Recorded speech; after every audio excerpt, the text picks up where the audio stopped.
Aujourd'hui, on se retrouve pour le troisième épisode de la Minute Anat par Akivi spécial anatomie digestive. Si t'as pas vu les deux premiers, je t'invite à aller les voir et revenir juste après. Première question, quelle veine assure le drainage veineux de ces organes, comprenant le jéjuno-iléon, le côlon ascendant et les deux premiers tiers du côlon transverse?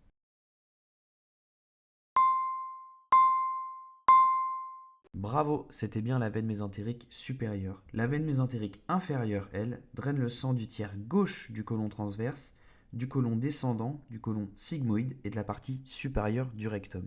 Alors attention, le sang de la partie moyenne et basse du rectum est drainé par les veines iliaques internes. Cela veut dire que le sang se jettera directement dans la veine cave inférieure sans passer par le tronc porte. Deuxième question maintenant, quels éléments veineux vont former le tronc porte?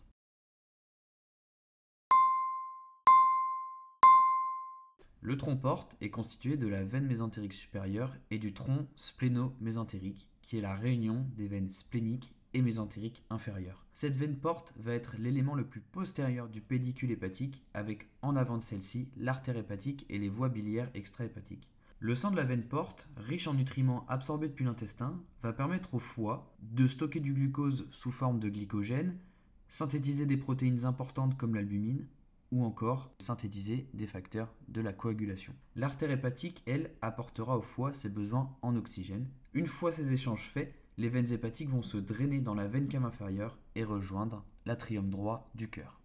Et n'oublie pas, si tu veux accroître tes connaissances en anatomie, n'hésite pas à nous rejoindre en téléchargeant l'application Akivi.